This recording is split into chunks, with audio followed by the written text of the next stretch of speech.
Ал бастағанда айтарсыңдар,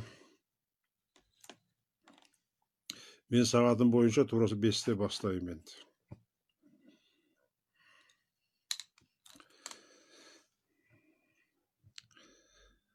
Құрметті алыс жақындағы ағайын ел жұрт,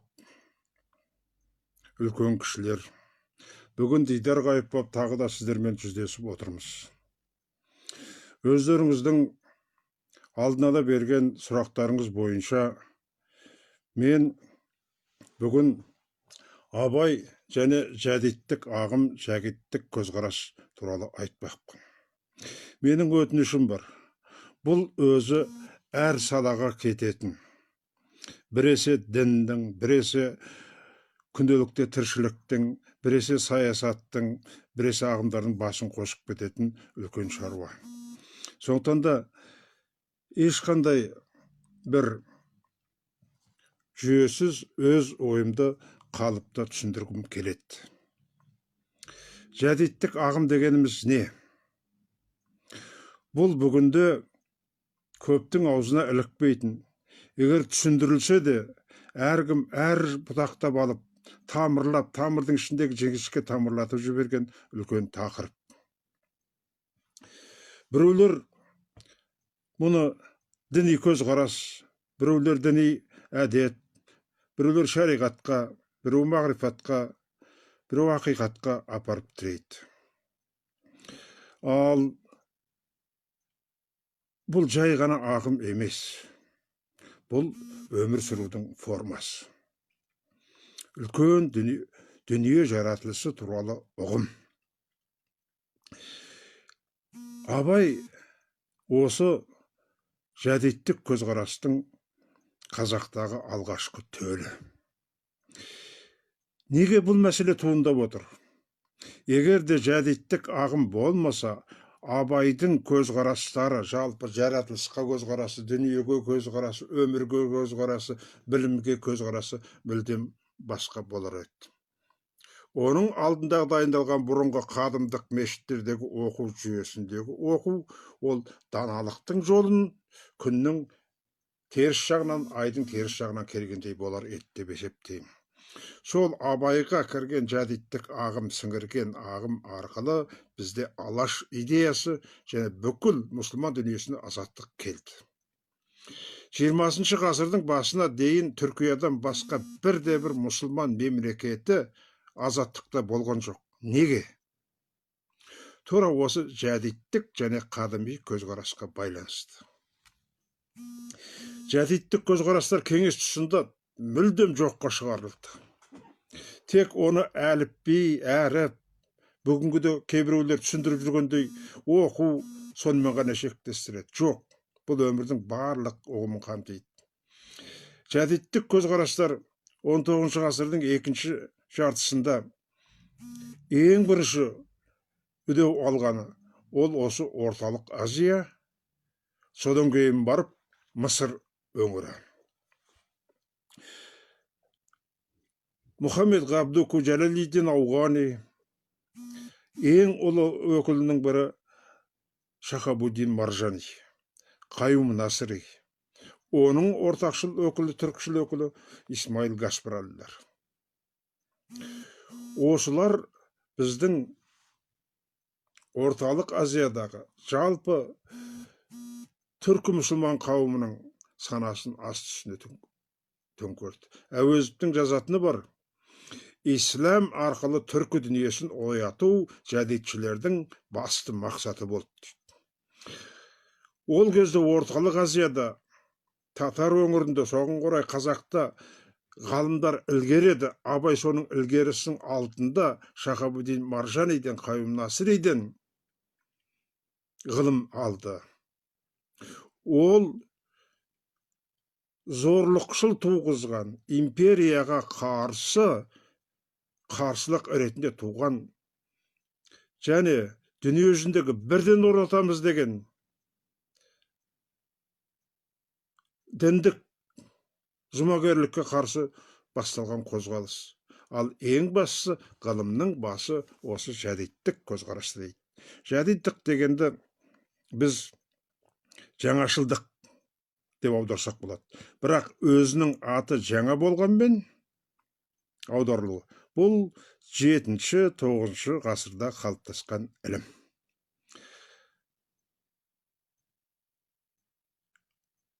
Және мұсылман ислам әлемінде бұл қозғалыс ешқашан тоқтаған емес.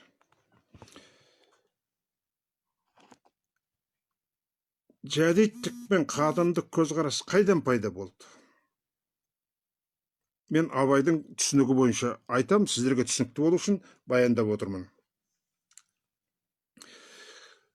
Құранның алғашқы данасы жазылғаннан кейін сол исламды қабылдаған түрлі ғұламалар, әртүрлі саланың иелері осы Құранды түсінуді, ондағы софылық, махаббат мәселесін, махаббат дегеніміз Аллаға, жаратылысқа, дүниеге, адамзатқа махаббат. Адамгершілік деп те айтайық. Қалай түсіндірілуі керек? Міне осыған келгенде ақыл ой иелері екіге жарылды. Бірінші, басты принципі, Алла бар. Қадымшылар. Алла біреу, жалғыз. Оны мойындайды. Құран Алланың аяны. Дұрыс. Оны өзгертуге болмайды. Мұхаммед оның елшісі. Дұрыс. Құранның аятымен өмір сүру керек. Хадистер оның түсініктемесі. Міне осы арада Құран жаңа оймен Аристотельді оққан фарабилердің түсінуінше былай айтады. Дұрыс, Алла біреу, ол жалғыз, мойындаймыз. Құран шын, Алланың аяны, мойындаймыз. Мұхаммед оның елшісі, мойындаймыз. Енді біз осы Құранды пайдалана отырып уағызымен Құрандағы айтылған сөздерді заманына қарай бейімдеп түсіндіруіміз керек. Құранда 1000 пәленбай рет ғылым деген сөз айтылады.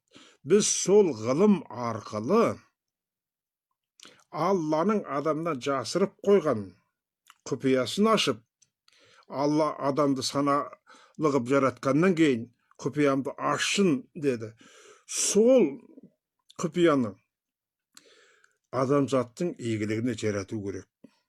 Ол үшін біз ғылымды да, химияны да, алгебраны да, жұлдызды аспан тану ілімінде бәрін түсінуіміз керек, зерттеуіміз керек. Заманына қарай ғылыммен айналысуымыз керек дейді. Қадымшылар айтты, жоқ, болмайды. Құранды Алла жаратқан кезде дүние кемеліне келген кез. Құран ең соңғы пайғамбардың ең соңғы кітабы. Сондықтан да Құран бар кезде дүниеде не пайда болды, ол сол күйінше қалу керек. Мысалы, қазіргі біздің столымыз сырланбаған ба? Сырлаудың қажеті жоқ.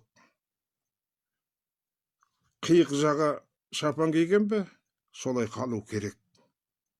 Дүние қалай жаратылды солай. Оған өзгеріс кіргізу бұл күпірлік болады. Ал жадитшілер айтады, жоқ. Біз Алланың Құранның ішінде айтқан сырларын білуіміз керек. Ақылмен ойлап жетуіміз керек дейді. Фарабидің қудаланып жүргені, Ибн Синаның, Руштидің, жалпы ғалым атаулының қудаланып жүргені осы қадым мен жәдиттік ойлаудың арасында қақтығыс. Бұл 7-9 ғасырда пайда болған. Сол кездегі ұлы философ ақындар болған, ақындар тәжі атанған, соқыр ақын Мағри, пайғамбардың ақ жолы деген дастаны болған. Солар арқылы шындықты тану. Тіпті болмағансоң олар терісті теріске шығару деген жаңа бір философиялық ағым тапты. Мысалы, Алланы бар деп дәлелдемей, Алланы жоқ дейтіндер бар ғой. Сендер жоқ екенін дәлелдеңдер. Жоқты дәлелдеу үшін жоқтың жоқ екенін білулерің керек. Онсыз жоққа шығара алмайсыңдар деген. Бұл бір философиялық сопылық ағым ойлау жүйесі. Міне осыдан барып 11-12 ғасырларда қадымдар толық жеңді. 13 ғасырда бүкіл алгебра, химия, физика дейсіз бі, жаратылыстану әлемнің жұлдызнамалық картасын ашқан бұхарилер қуғынға ұшырады. Фарабилер жер аударылып жүріп дүниеден қайтты. Рушди бір жаққа кетті. Газали өзінің қыстағында құсалықпен кетті, өлді. Ал осы білімді Андалузияға, қазір Испанияға барған арабтар арқылы бүкіл кітапханасы менен христиан дінінің түсті. Колумбияны ашқанда Қытайға, түріктерге және арабтарға рахмет айтамыз дейді. Қытайлар компасты ойлап тапқан, түріктер аспандағы жұлдыздың бір темірқазық дүниежүзілік картасын Бұхари ойлап тапқан. Сол үшін Колумб ашық теңізде жүрді, арабтар есебін тапқан. Ал кейін соның барлығынан араб дүниесі, мұсылман дүниесі бас тартты. Яғни оқ дәріні, зеңбіректі, өнеркәсіптік ғылымнан бас тартты. Тіпті ақыл ойдан бас тартты. Математикада, аспанда зерттеуден қалды. Оның барлығын еуропалықтар өздері жаңа өркениет гүлдену дәуірі деді көшіріп алды. Дантенің құдіретті комедиясы, немесе адам комедиясы бүкіл дүниежүзіндегі ақыл ойдың шыңы салынады. Ол 9 ғасырда өмір сүрген Соқыр Мағридің пайғамбардың ақ жолы деген дастаны. Онда пайғамбардың ақ жолы, мұсылмандық осы ақ жолға қарай жүреді ғой. Істеме, қой, тиім жолы. Сол жолмен Аллаға қарай жол аттанасың дейді. Ал Дантені алғанда төңкеріп құдықтың ішіне сап, 7 қат жердің астына тамық, пейіш деп салды. Боккаччоның романы Декамерон. 1001 түндегі 7 үй, Абайдың дастаны болған 7 үй деген. 7 қыз, 7 жігіт бір обаның кезінде қыдырып шығып кетеді, осында біздің коронавирус сияқты.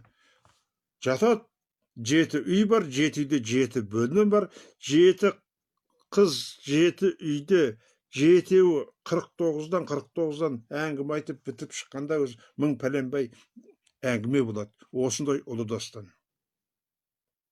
Осыны Боккаччо алды, Декамерон деген роман жазды. Мен түсінікті болу үшін айтып отырмын. Ал Ғазалилердің жоқты жоққа шығару, барды да терісті теріске шығару сияқты философтары қалып қалды. Ғұламақи Дауани, одан кейінгі Жәләлиддин Ауғани, Софаллаяр. Ал осы білімді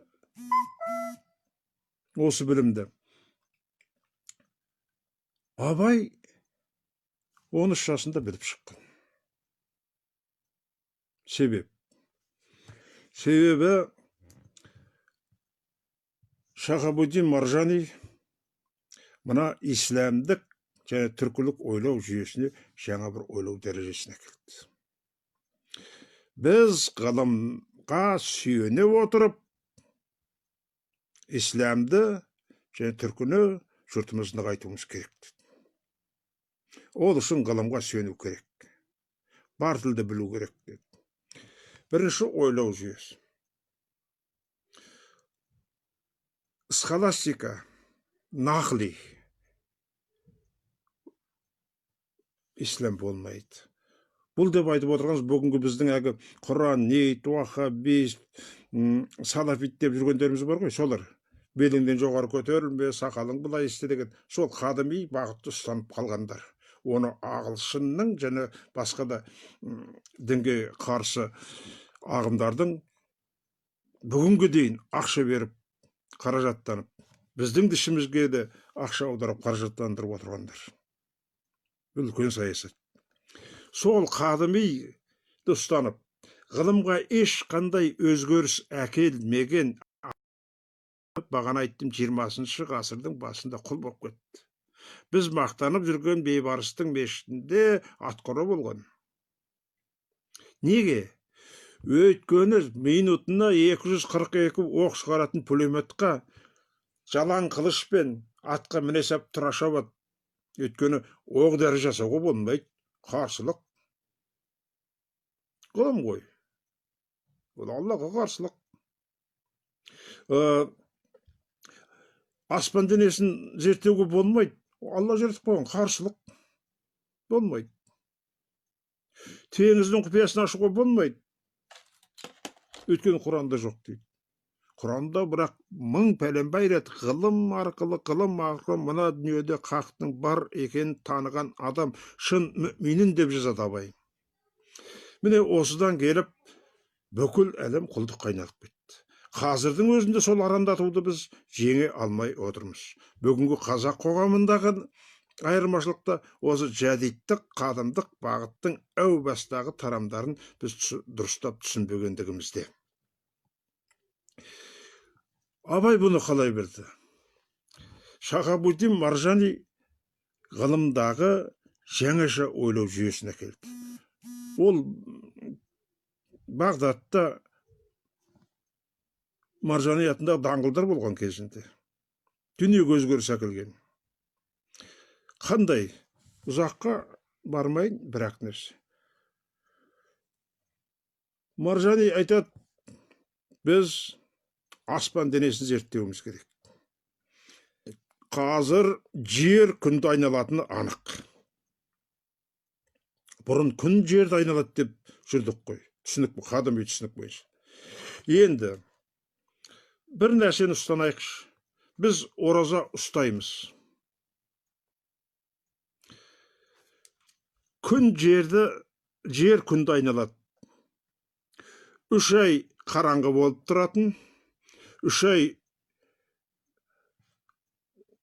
күн батпайтын мерзімдер бар. Солтүстік аймақтарда. Сонда оразаны қараңғы түсетін кезде аузын ашты. 3 айдан кейін жарық көрінеді. Соғанға дейін ол ораза ұстамауы керек па? Ораза уақыт өтіп кетеді. Немесе ораза ұстап қойды, қараңғы болды. 3 ай күн батпай қойды. Сонда ол аштан өле ме? Қазақтардағы ақ жіп, көк жіп, қара жіп көрінгенше ауызды ашпау керек. Көрінбеген кезде ауызды ашу керек, көрінген кезде ауызды жабу керек дейді. Қазірдің өзінде, мысалы, Астанадағы күн, ана Меккедегі, Қағбадағы күннен әлдеқайда ұзақ. 11:30-12-ге таман бататын күн болады. 3-те таңғы сағат атып кетеді. Осыны ойластырған Маржани айтады, біз Алла күнді жаратқан, Алланың ниеті түскен Қағба. Қағбада қай уақытта ораза ұсталады, қай уақытта таңертең ауызды бекітеді, сол уақытты бекітейік. Қай уақытта олар ашады, сол уақытта ашайық. Сонда бұл бүкіл мұсылманға ортақ болады. Екінші бір қарапайым мысал. Біз қыбылаға қарап Құран оқимыз. Америкада болсын, Жапонияда жүрейік, Қазақстанда жүрейік, қайда? Африкада жүрейік. Енді қыбыла дегеніміз Қағба ғой. Қағбаға қарап оқуымыз керек. Ол айтады, бұл дұрыс емес. Мысалы, солтүстіктер бар. Оның қыбыласы өзгеріп кетеді. Шығыстағы Жапония жақтағылар бар. Оның қыбыласы мұзды мұхитқа қарап кетеді. Атлант мұхитына қарай қарап кетеді. Францияда ұстайтындар бар. Олардың қыбыласы тіпті теріс қарап тұрады. Жонда тұрады. Африкалықтар мүлдем басқа жаққа қарап тұрады. Өйткені шығысына қарау керек қой, олар теріс қарайды.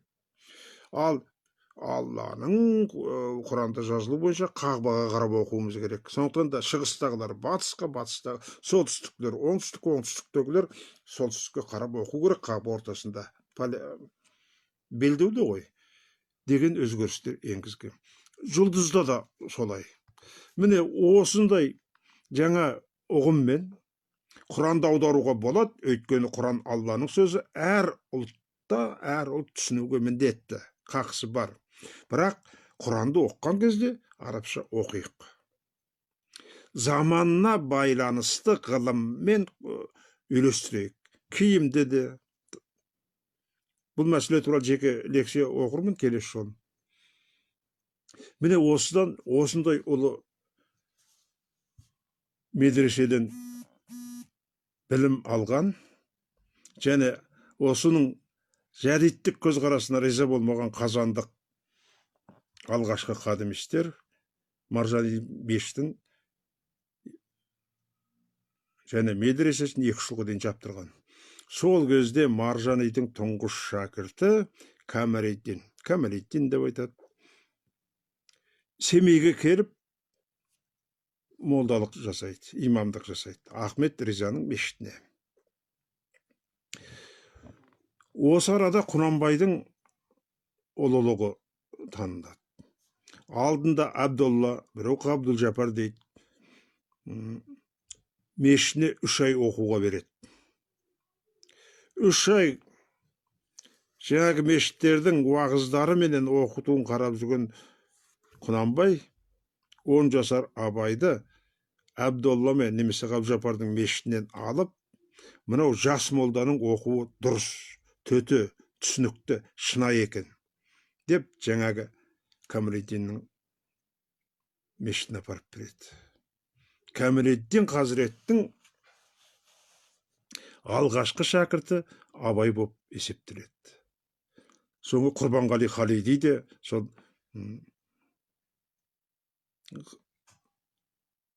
Камалиддин Қазіреттің шәкірті. Мәшһүр Жүсіп те Камалиддинді Семейден қуып жібергенде осы жәдиттік бағыт үшін Баянауылға барып алғаш мешіт ашқанда бірінші шәкірті және жалғыз шәкірті Мәшһүр Жүсіп көпейіп болған. Осы Камалиддин Қазіреттің сабағынан алғандар, мен өзгені былай қойын, Кеңес одағы кезіндегі академияны құрған академиктердің 25 академик соның шәкірті болып табылады. Ең соңғы шәкірттері Қайыржан Бекқожин, Шафиқ Шокин, Қаныш Сәтбаев, бұлар Камалиддин Қазіреттің мешітінен бітіргендер. Егерде олардың бәрі де орыс оқуын оққандар, дүниені сырын біліп шықпағанда, олар мұндай биіктікке бірден жетпес еді. Міне, біздің жәдиттік бағыт дегеніміз осы. Бұл өмірді түсіну, дін жолын түсіну, тұрмыс тіршілігін түсіну, ғылымды түсіну. Бір қарасаңыздар, Абайдың мұсылмандықтан жек көретін дүниесі жоқ сияқты. Сынағаны молда, тағы басқа. Абай олай емес, Абай тереңдегі адам. Ол жаңағы қадымшыл, дағрадай болып сәлдесі, қирағатын теріс оқитын жаттанды. Нақыл қылып жатта болған молдаларға қарсы. Сондықтан да сол біліміне келген кезде Абай мен Камалиддин Қазіретке бет келетін молда Қазірет Семей өңірінде болмаған. 97 жылғы губернатор патшаның ханзадасы келіп, сонда шоқындырамыз деп патриархпен, Ресейдің ұлы патриархпен пікір жарыстырғанда, Камалиддин Қазіреттің Абай 4 кітапты бірдей оқушы еді деп жарысқа, таласқа сүргендігі сол. Білген. Енді бұның түсініктері мүлдем жөн. Біз қазір төтенше араб дейміз. Татарларда Қаюм Насыридің грамматикасы дейді. Біз Ахмет Байтұрсыновтың грамматикасы дейміз. Осыны арабтың көне қадым жазбасынан, Шағатай жазбасынан реформа жасап, әр ұлттың өзінің ләміне, дауысына байланысты әліппе жасау керек деген шығарған осы қадимистер, жадитшілер. Өйткені әр ұлттың өзінің ерекшелігі Құранда ескерілу керек. Бұрын айтты ғой, араб жазуын, Құранның жазуын өзгертуге болмайды деп. Сондықтан да Мұхаммед дегенді, МХДМ дегенді біреуміз Махмет, біреуміз Махамбет, біреуміз Махмуд, біреуміз Михмет, біреуміз Мұхаммед деп оқимыз. Әр ұлт өзінің ыңғайына қарап. Міне, осыны дыбыстық әліппеге түсіруге негіз қалаған, және сол ойды алғаш рет айтып, дәлелдеп бүкіл мұсылман әлеміне жайған, түрк әлемін оятқан ол Шахабуддин Маржани. Шахабуддин Маржанидің бірінші шәкірті Камалетдин Хазірет, ал оның бірінші шәкірті Абай. Осы арқылы бұл үлкен білімге кіріп отыр. Сол білімнің ол мектепте, физикада, астрономияда, математикалық жолда, ол медреседе оқылған. Ол медресе бүгінгі гимназияның деңгейінен биік шығар деп ойлаймын. Өйткені жаңағы мектепті, медресені бітіріп шыққан кезде араб, фарсы, түркі, әуелі түркі дейді, тілінде өлең жазу қабілетің болу керек. Өлең жаза алатындай деңгейде оқытады. Менің балам Америкада бар, бір жыл оқып келді, 10-шы класты. Сөйтсек, 5-ші класстан мектеп, гимназияны бітіргенше эссе жаздырады екен. Біз айтқанда шығарма. Ал біз оны бүкіл оқулықтан алып тастадық қой. Адамды ойлауға жаттықтырады. Жаңағы 3 жылдың ішінде олар біздің қазіргі институттың көлеміндегі деңгейді бітіріп шыққан. Жазып, өлең жазып, диссертация қорғап, сол қазірдің тілімен айтқанда шыққандай дәрежеге шыққан. Міне Абайдың оқуының терең болатын себебі осы. Абайдың да айтып жүрген жаңағы, ғылым арқылы мына дүниенің шындығын білген адам шын мүминін дейді. Үйлесімін білу керек дүниенің дейді. Бәрінде иямен тыңдай беруге болмайды. Өйткені ол жаттанды білім дейді. Мен бір сөзін оқып берейін. Біз қазір не болса да тағдыр істеді, Құдай біледі дейміз. Жоқ, ақылды Алла саған берді. Не үшін берді? Ойласын деп берді. Сондықтан да олы жазмыштың іші деп дүниедегі бар жоқты, жақсылық жамандықты Аллаға жабу күпірлік дейді. Құр құлшылық сауап емес дейді Абай. Оқимын. Сен жақсылықты, жамандықты жаратқан Құдай дейсің. О, Құдай не істесе де Құдай істеді дейміз. Жоқ, оны істетіп отырған Құдай емес. Ауруды жаратқан Құдай, ауыртқан Құдай емес. Байлықты, кедейлікті жаратқан Құдай, бай қылған, кедей қылған Құдай емес. Осыны нанып ұқсаң болады, соған қарай қарекет жасасаң болады. Әйтпесе, құр сенімнен ештеңе шықпайды дейді. Осы пікірді дәлелдей түсінші, сен Алла Тағаланың билігіне, Құранның оның сөзі екендігіне, пайғамбарымыз Мұхаммед Мұстафа саллаллаху алейхи уәссәлам оның тарапынан елші екендігіне иландың. Сонымен не бітті? Сен Алла Тағала үшін иман келтіремісің, я өзің үшін иман келтіремісің? Сен иман келтірмесең де Алла Тағалаға кетер ешбір кемшілік жоқ. Өзің үшін келтірдің. Иландың. Ол иланмақтың құр ғана иланмақтықпен қалса, сенімің тек қана сеніммен қалса, саған пайда бермейді.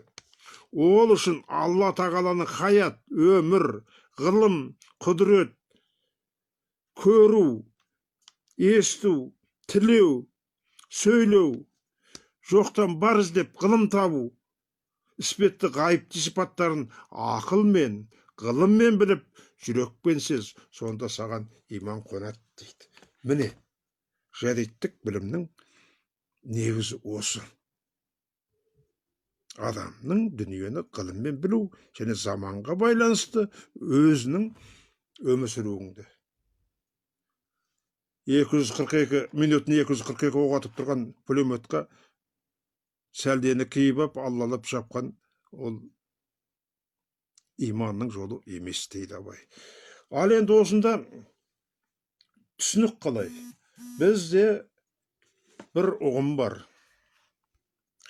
Кез келген нәрсені шариғатта солай дейді. Шариғатта солай емес. Шариғат солай. Ол жаратылған, жаратылыс. Шариғат дегеніміз жаратылыс. Біз шариғаттың жолымен дейміз. Бір заңдылық бар шариғатта. Бірақ ол заң емес, заңды фиқ дейді. Заң сол басқа. Осы дүниені, Алланы қабылдауды 4 сатыға мен қабылдайды. Оның поэтикасы былайша айтқанда. Шариғат, мағрифат, тарихат, ақиқат. Осы 4 сатыдан өткен адам, ол мүминін. Пірге қол береді дейді ғой. Пайғамбардың алдына мағри айтқандай ақ жолмен, пайғамбардың ақ жолмен Алланың алдына барады. Алла кім? Шындық иесі. Ал шындығымыз не? Ол шариғатты білу, мағрифат, хақиқат, тарихат, хақиқат. 4-і. Қожа Ахмет Яссауи өзінің жырында айтқан: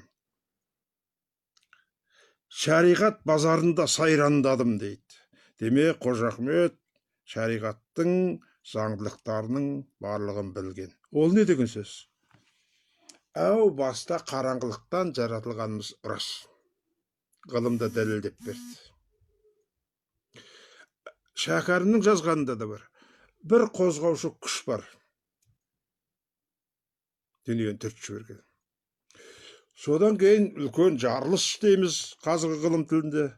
Біз айтқанда жаратылыс.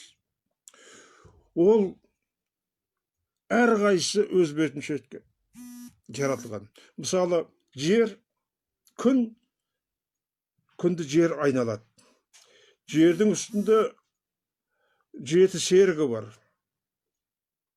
Олар бір жолдан кішкене ауытқып, 1 миллиметр ауытқып кетсе, күн мен жердің системасы бұзылады. Олар және қарама-қарсы қозғалады. Осындай үйлесімдік тапқан не нәрсе? Бір заңдылық болмаса. Мынау ғалам, 18.000 ғалам бар дейді. Ғаламдар триллион жылдықтың артынан анау Хаббл телескоп арқылы триллион жарық жылдамдықпен баратын жылдың ар жағында бір қараңғылық бар. Жарықты өзіне тартады. Сол біздің екінші ғаламымыз болуы мүмкін дейді. Ал Алланың айтуы болса, Құранда 18.000 ғалам бар. Сонда ол ғаламның шексіздігі қайда кетті? Қайда? Абайдың біз ақылымыз өлшеулі, өлшеусізді өлшей алмаймыз. Алла бізге өлшеусіз ұғым дейтіні осы. Бұл шариғат заңдылығы, үйлесімділік, қарама-қарсылықтардың заңдылықтары. Міне шариғаттың, жаратылыстың заңдылығы дегеніміз осы. Шариғат базарында сайрандадым, мағрифат бақшасында жайраңдадым, тарихат сарайында тайраңдағам, хақиқат есігін аштым міне деп барып, Қожа Ахмет Яссауи қылуеттің есігін ашып, мәңгілік өзінің мінәжатын тапқан. Ал шариғат дегеніміз жаңа айттым, бүкіл жаратылыстың жаратылу заңдылығы. Оның ішінде шәкәрім айтады, біз жаратылыс өз алдына бір Biz ar ilimin igeriге jaratılganmyz. Adamның akıl oydun iyesinin ençisi ar ilimi. Ar ilimi akıl arkalı, kılım arkalı mına dünýeniň tilimin geru. Al ar ilimine iman basçысы jatat. Onun 99 hasetleri var, bölünet. Bu da magrifat degimiz hazırda biz okup agartyp dep kollanamyz. Agaruw degen söz, okup agartyp jes. Okup, bilimmen, sen özüňiň boýuňdagy, oýuňdagy, pygylyňdagy, sezimdegi, jogapy täniňdegi, janyňdagy bökül ters kara pygıldar jeňip oýuňdy jüregi açsaň, tazartsaň, gylymmen igerseň, şonda magrifat ilimin igergeniň. Demek, mura galamnyň jaňdylyklaryny bilip başat. Onuň keyin sen gylym bilimmen jüregiňdi bir tamşy kanyňa deyin adaldyk, iman degenimiz adaldyk goý, üýtsaň, sodan keyin baryp sen tarikatga köçdüýt. Tarikat degenimiz endi osudan keyin baryp sen Allah'ny tanawdyň jolu. 99 tarikat, olan da köp tarikatlar köp. Tarikat her adamның tanım jolu. Birew jaratylış tanaw gylymy arkaly gelet. Tarikat ben bir Allah'ny hakdy tanyp jaratgan oy arkaly gelet. Birew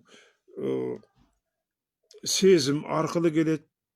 Her gylymnyň öz jolu bar tarikatda. Birew zikir arkaly gelet. Tarikat degenimiz sol. Tarikatty anykdaw bul tulgalarga tiýesli mindet jaňa Hoca Ahmet Ýassawy ýakdy. Al 4-nji sat hakykat bul endi paýgambardyň ak jolu men Allah'nyň ak ölümini tilep aldyňa baruw.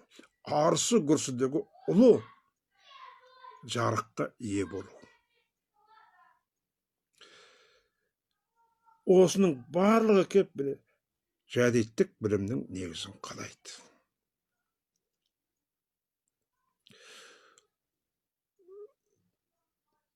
Türklerdi, onun içinde Kazaklar da var. Algaçkı musulmandykka kabuldagan kezde osunda şartlar koyulgan. Men bunu kelesi şolu çekilip aytıp bereyin.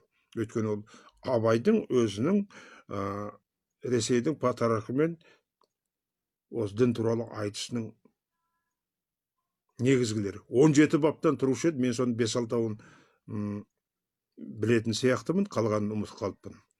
Ал осынан кеп туындайтын шаруа, біз Абайды қалай танимыз? Егерде осы шариғат, мағрифат, тариқат, ақиқат туралы олардың сатыларын білмесек, Абайдың айтқан сөздерін дұрыс талдай алмаймыз. Абайдың Алланың өзіді рас сөзді, рас сөз еш қашанда жалған болмас дегені текке айтылған сөз емес. Оның әрқайсында өзінің канондық сатысы бар. Поэтикасы бар. Біз осы ислам поэтикасын жай сөзбен араластырып, ұлы махаббатты, күнделікті махаббатпен шатастырып, жүрміз біздің көп түсіндірушілеріміз Абайды сөзбе-сөз ұғады. Сөзбе-сөз емес, соның астарындағы мағынаны ұғу керек. Ал оны ұғу үшін осыған жәдиттік көзқараста қандай сенімде болды? Соны білу керек деп ойлаймын. Ол үшін Фарабидің де оқу керек. Фарабидің Мейірімді қала тұрғындары деген трактаты адамгершіліктің негізі ғой. Қалай өмір сүру керек? Мысалы, Маркстың коммунизмі, Лениннің коммунизмдері. Сол Фараби суреттеген Мейірімді қаланың тұрғындарына арналған философиялық трактат. Адамдардың арасында қарым-қатынас, өмірге көзқарас, оқу, білім бәрі сонда қамтылған. Біз осыны осы тұрғыдан түсіндірсек қана өзіміздің дегенімізге жетеміз деп ойлаймын. Түптің түбінде ислам әлемі, түрік әлемі, оның ішінде қазақтары да осы біздің өндірістік революция, өркениетке араласуымыз керек. Қазір біздің балалар сыртқа шығып жатыр, әр жерге барады, бірақ олар қондырмалы. Алған білімін жасап берген жабдықтарына, компьютеріне қарап, соны ғана игереді. Өздері шығарып жатқан компьютер жоқ. Адам өз ойымен жеткенде ғана тұлға болады. Өз ғылымыңмен жеткенде ғана шын мүмин боласың дейді. Ғылымның түбінде өзің дербес, тәуелсіз ғылыммен деп Алаш идеясының айтылып кеткені осында. Бұл үлкен ауыр, терең тақырыпты қамтитын мәселе.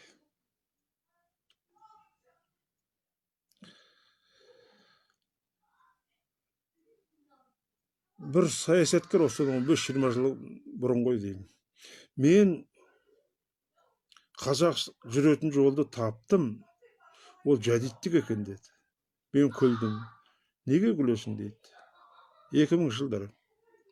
Ол Алаш идеясы сол жадиттік идея мен ғылымға сүйеніп отырып жасалған идея ғой. Онсыз қалай болады? 1904-5 жылғы құзырхаттарды қараңызшы. Дедім, кейіннен дұрыс осы сенің білмейтінің жоқ дейді. Мәселе мен білмейтінімде емес, мәселе Абайда. Абайда тұр. Шағабуди, Маржаниде тұр. Біз осы күнге дейін Шағабудидің, Маржанидің ғылымын, Абайдың ұстаздыққа әсерін әлі айтқамыз жоқ. Ендігі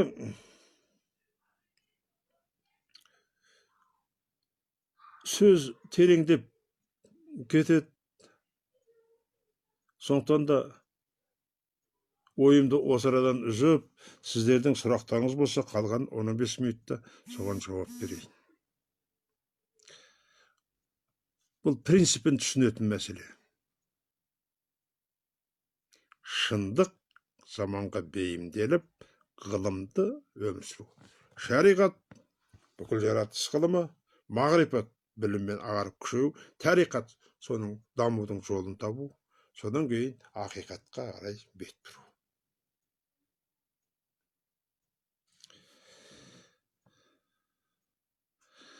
Айырлан Төлеубай, көріп отыр екенсің, сұрағың бар ма?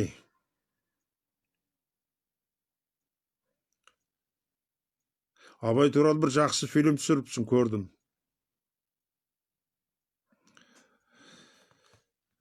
Сұрақтарың жоқ па?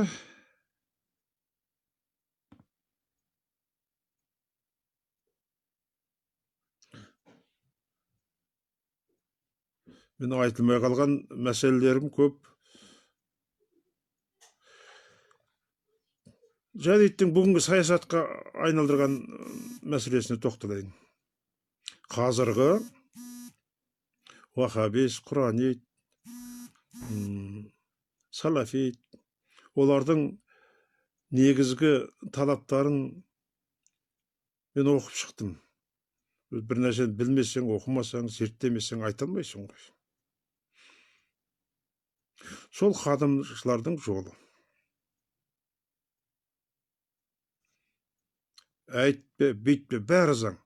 Ең аяғы біздің депутаттар еркектің 5 тал сақалы мен 4 елі етегі үшін күреседі. Ал жаңағылар сол 5 тал сақал мен 4 елі етекті өлшеп елек болады.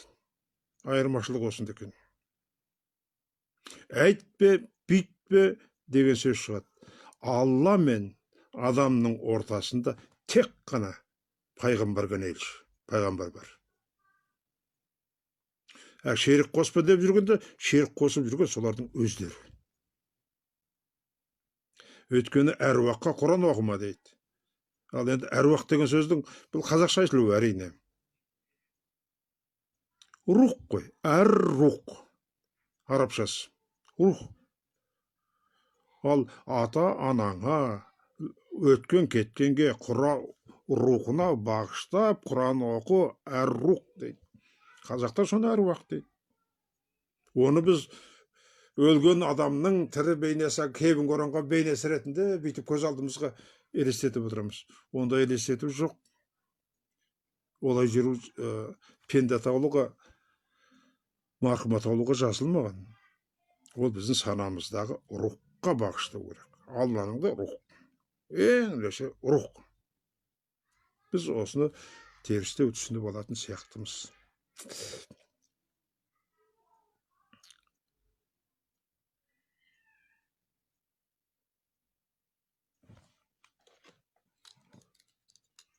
Біз осы қадымдық жолдың қиыншылығын қазірде тартып жүрміз, мұсылман әлемі де тартып жүр.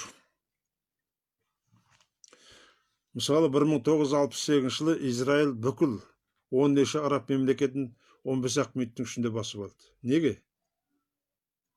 Таңғы намаз кезінде аэропорттарын бомбалап тастады, бітті. Ешқандай қарым-қатынассыз қалды. Қазір әскерге қайта рұқсат берілді. Осындай бір заманға бейімделмеген ұғымдар бұл жәдеттік ұғымды түсінбеген деп ойлаймын.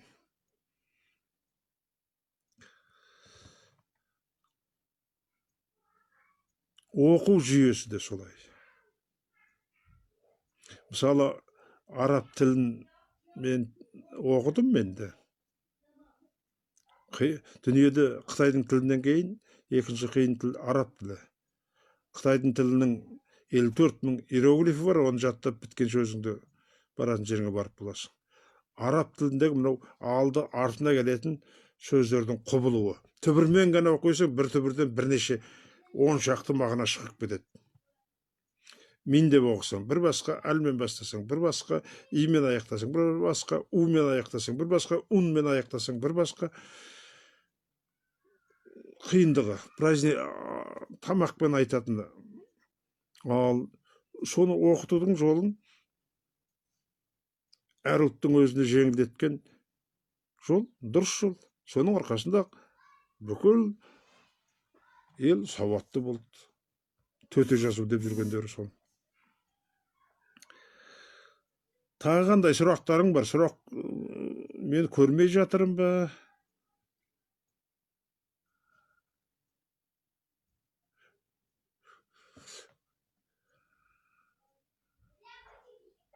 Қайым ағаның қызы Дина Мұхамедқанова көріп отыр екен. Дина, Дәулеттің кітабын оқып шықтым.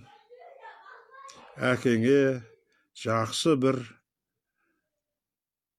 естелік қалдырған екен. Қанды іздесе, өмірін бағамдаса, соның ішінен әркім өзіне лайықты пікірін таба алатындай екен.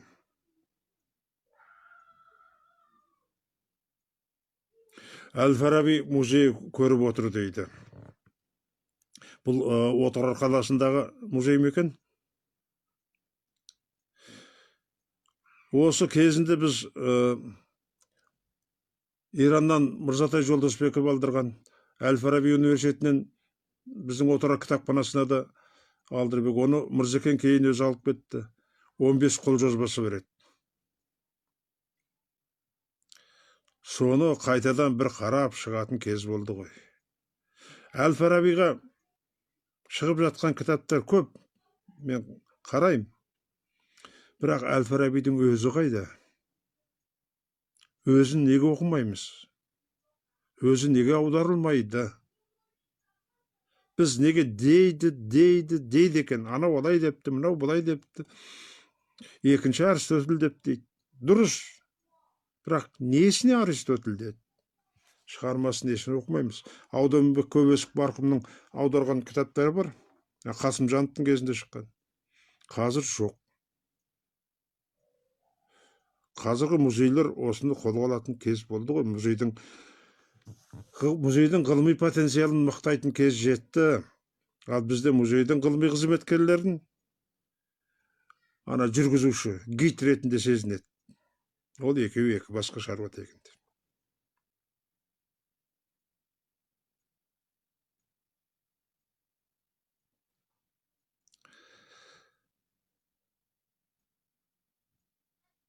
Сәуле Досжанова көріп отыр екенсің ғой.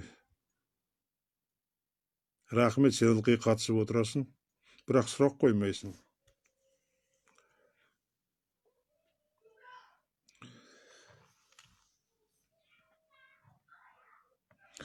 Бір осы жәдеттік ойлау жүйесінің бүгінгі түркі дүниесі дейік па, өзіміздің көршідегі үлкен бір оқиға болып жатыр. Мына көршіде Маржани атындағы қолжазба институты бар болады. Олардың кейінгі 5-10 жылдың ішінде шығарған дүниелерін Қазақстанның, Татарстанның, Башқұртстанның, қалғанын айтпайын, Өзбекстанның да бар ғалымы жиналғанда шығарған жоқ. Ал енді сол институттың дербестігін, академиялық статусын аламыз деп, сол Татарстанның өзінде үлкен күш жүріп жатқан көрінеді. Бұл қай жерден түркілік жақсы ой, дербес ой дамыса, соны тұқыртудың амалы. Мен Ресейдің үлкен ғылымы сол бір Татарстанның бір институтына қарап қалды деп ойламаймын. Бірақ соны сондай бір қызғанышпен өздерінің бұрынғы жауып кеткен есіктерінің қайтадан ашылып кететіндей көрінеді. Ол есік бәрібір ашылады.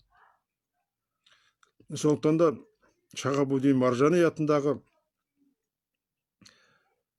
Татар ғылыми зерттеу институтының дербес болған кез келген ғалым, кез келген зиялы қазақ қолдау керек деп ойлаймын. Қазір сондай бір үндеу жүріп жатыр. Бұл ғылымды қорғау, жәдеттікті қорғау, біздің тақырыбымызға қарата айтсақ, абайды қорғау.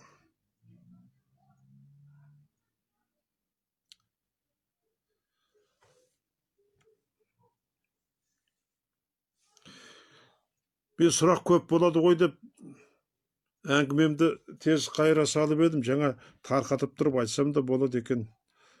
Бірақ бұл өзі ауыр тақырыпта әрқайсысын талдап кетсең, алдыңғы айтылған сөзің ұмытылып қалады. Сондықтан да мен сіздердің назарларыңызды өзгеге аудартпай, жәдит дегендегі бірақ сөздерді миларыңызға тоқып алсаңыздар деп шатастырмай отыр. Бірінші, Алла бар, біреу, жалғыз, Құран шын, Мұхаммед оның елшісі. Мына дүниедегі барлық Алланың жасырған мүмкіндігін ақылмен, ғылыммен ойлап тауып, шариғатын түсініп, шариғатқа мағрифаттанып сол үшін. Содан кейін барып тариқат жолымызды тауып, пайғамбардың ақ жолымен арсы күрсідегі ұлы нұрға тап болуымыз қажет. Ақиқатқа жетуіміз керек. Бірақ ақиқат даналардың ғана еншісі, және мен ойлаймын, бұл дүниеде жоқ. Алланың алдына барғаның, міне ақиқат көзің жеткенің сол.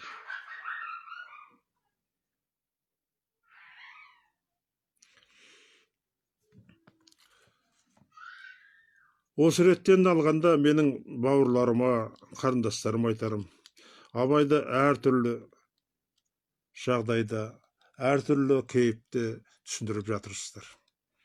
Жекелеген сөздерді алып түсіндіресіздер. Ол былай сөз етті. Менің ойымша, абайды жеке сөзбен түсіндіру үлкен қателікке әкеледі. Абайдың екі сөзінің басын қосқандағы туатын ұғым мүлдем басқаша.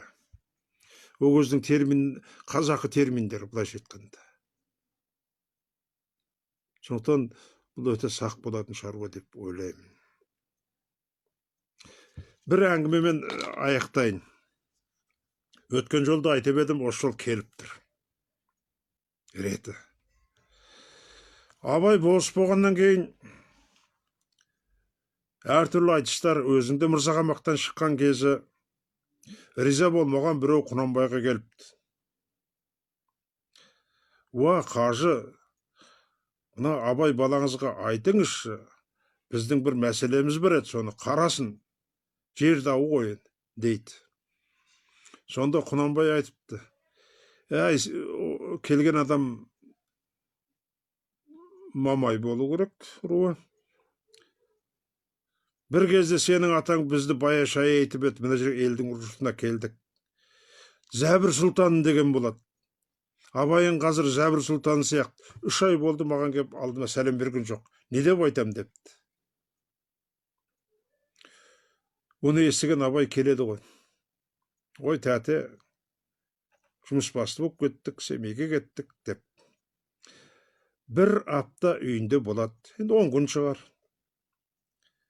Таңертең қажы тұрады, ақ көйлек, намазын оқиды, шымылдақтың үстінде тұрып, столдың үстінде алдына қойып, бір кітапты оқиды. Абайдың көзі түседі. Қайтатын кезінде бір апта деп алайық, күніне 1-2 беттен оқиды да ойланып қарап отырады. Абай қызығады. Содан уақыты болғанда Абай, тәте мен қайтайын, қызмет бабы осылай енді, қарбаласпыз дейді ғой, рұқсат берсеңіз. Қажы түсінеді, дұрыс, бара ғой дейді. Рұқсатын алып шығып кетіп барады, есік алдына барғанда, бір нәрсе сұрауға бола ма сізден, рұқсат па дейді. Абайжан, рұқсат сұрай ғой дейді. Мүмкіндік болса айтыңызшы. Мынау алдыңызда бір кітапты алдыңыз. Соны күніне 1-2 беттен оқисыз да ойланып жауып қоясыз. Мен бір апта 10 күн уақыт болды. Сіз соның әлі жартысына да келген жоқсыз. Бұл сондай сіз білмейтіндей қандай қиын кітап. Айтыңызшы дейді. Мәдениет сонда ғой, алдына әкене оқып жатсын деп біздің балалар болса алып мұжыма қарап бүйтіп жетіреді ғой. Ал Абайдың алдына, Құнанбайдың алдына бара алмай отыр ғой.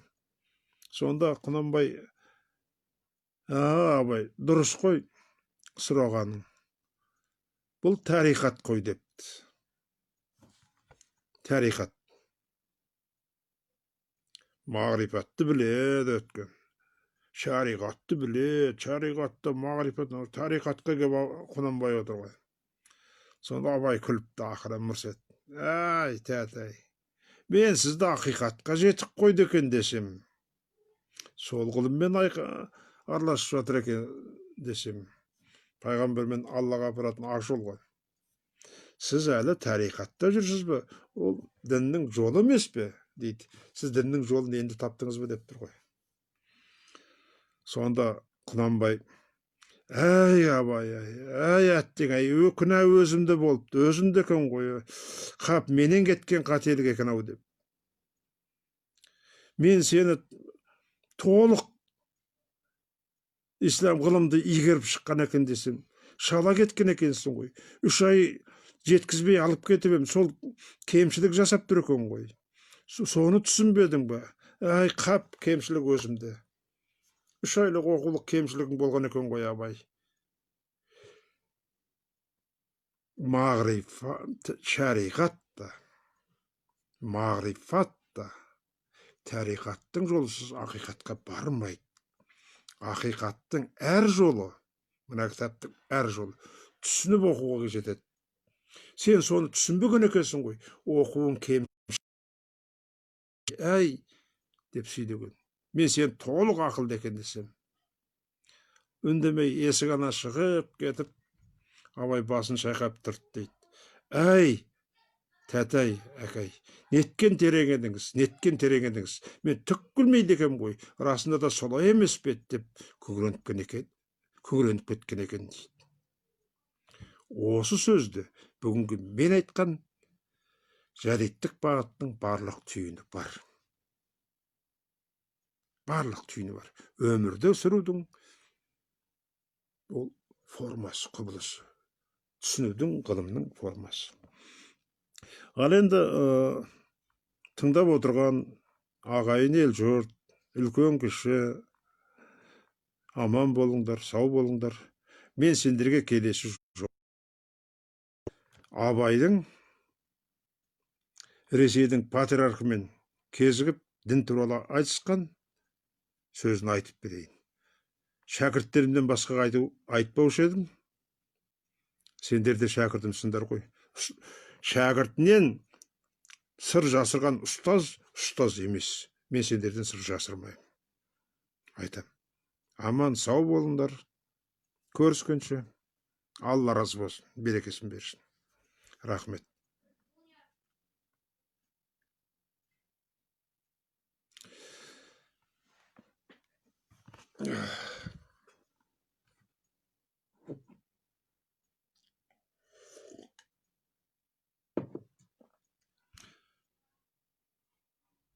Болдық па?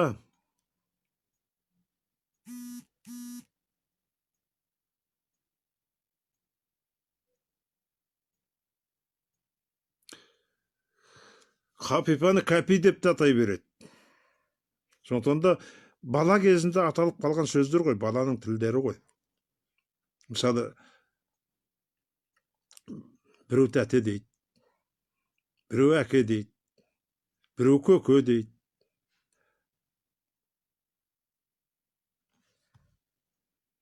Аман болыңдар. Көкелерім, аман болыңдар. Науан Хазірет туралы менің жеке жазған кітабым бар. Біздің барлық күрестің басында Науан Хазірет, Шаймердан Қосшығұловтар, Әлихан Бөкейханов, Мұхамеджан Тынышпаевтар тұр. Сұрақтарыңды енді беріп жатсыңдар, кешігіп қалдыңдар ғой. Бізге үмітқан бастықтың берген уақыты бітті. Аман, сау болыңдар, келесі кездескенше.